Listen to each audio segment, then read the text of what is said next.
Welcome to Five Truths Singles. This story is from Brad Bell and was recorded August 31st, 2013 at Dragon Con in Atlanta. The theme was, There Goes My Hero, Pop Culture Pros Tell Real-Life Stories of Good and Evil. Brad Bell. You know that moment? Have you ever, when someone draws your name and you're like, it's gonna be me, it's gonna be me, there it is, that's my name, and then it is, and you're like, yeah, God damn it. I'm having that moment right now. Well, I hope that my story is as unique as I feel like a lot of the stories you're going to hear tonight, because I think it may be kind of a typical, adolescent experience.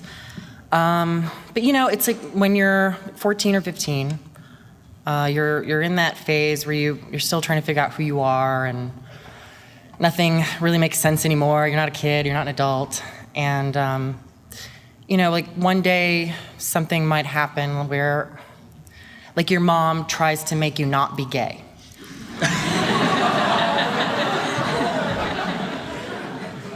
Well, you guys must have had a different experience than I did, because it wasn't that enjoyable.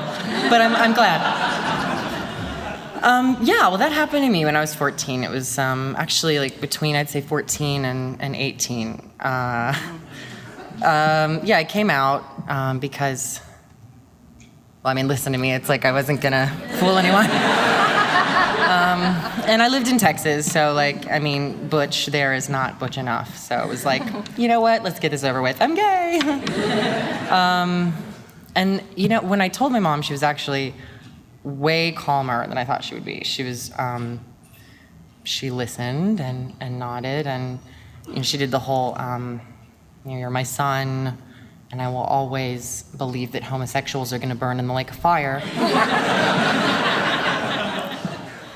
And so she says, I think you need professional help. And I hope this is something that you want to free yourself from. Because if you do end up deciding to be gay,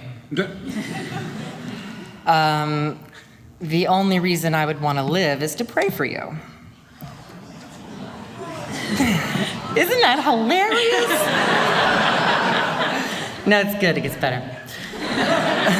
So then I start seeing this counselor against my will, because, I'm 14. And it's in this weird little, house that's been sort of converted into, like a therapist's office. It's like homey, but it's a workspace. Behind a church. It's picture it. It's like the Texas Chainsaw Massacre, but with therapists.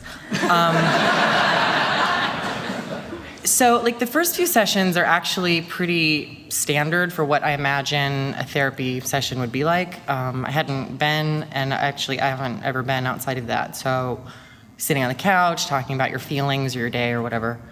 And then a few sessions in, it got kind of strange. I remember we were talking one time, the doctor and I, and he said something about nonverbal communication and how that told him certain pieces of information that I might not be conveying. And I said, like what? And he said, well, like the way you're twirling your hair right now. So, I had enough hair that I could apparently do this. I think I was probably more like this, kind of bored or something. And I said, well, what does twirling your hair mean? And he says, it's a sign of sexual attraction. And I thought that was weird. Because I wasn't sexually attracted to him, so why would I be twirling my hair, right? Yeah, I was 15, and I was like, what a weird thing. I don't know why I was doing that. I tell this to my mom. My mom says, well, I twirl my hair around my dad.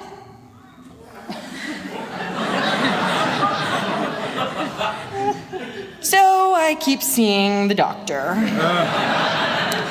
He recommends me for this program where part of the philosophy is you hate your mother, so they have these effigies of women that you hit with a bat, and you say things like, you never listen to me!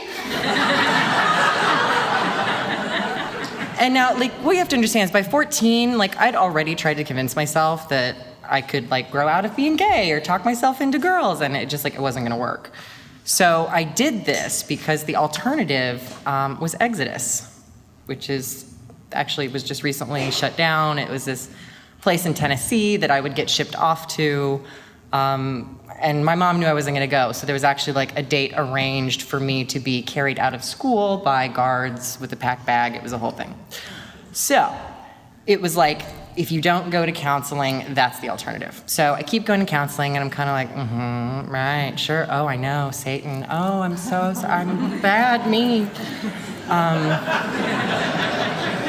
So it was particularly ridiculous when he recommended me for this program where the intent was to rebuild the relationship that you don't have with your father, because that's why you're gay. Incidentally, any boyfriend I've ever had has been super close with his dad.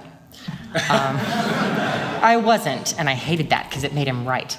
But so there's this thing where all the other clients or boys or whatever that see this guy, show up on Thursday night at 8 p.m. and volunteers from the nearby church, male volunteers, will be at this meeting also, and it's a time of bonding, which means that the boy and the man wrap their arms around each other and just hold each other, non-sexually hold each other, for like 45 minutes. That's when my mom started to go, what? Sounds strange. So after a while, I protested for a while, and that got turned into, you don't want to go because Satan is making you, blah, blah, blah, blah. So once she realized maybe this wasn't the best idea, she took me to an exorcist. And it was a lot like this. It was in front of a crowd full of people. He was one of those, like, there are demons in here. And then someone in the audience is like, oh my God, there's a demon in me.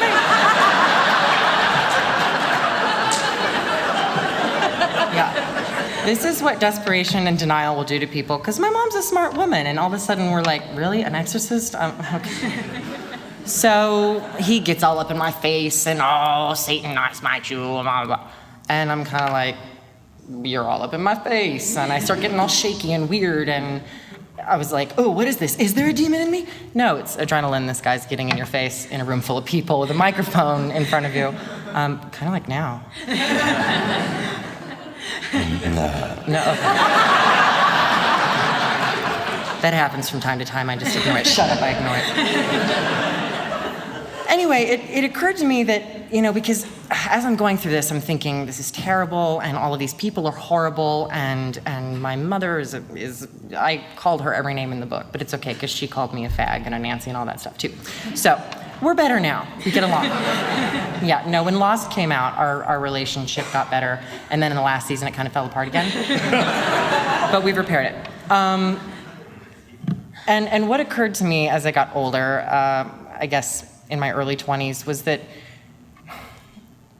these attempts, maybe not from the doctor guy, or from the exorcist guy, because he's probably just making money, but the attempts from my mom, at least, are coming from a place of real love, because she does believe that gay people are going to go to hell, and that's crazy, but that's what she believes.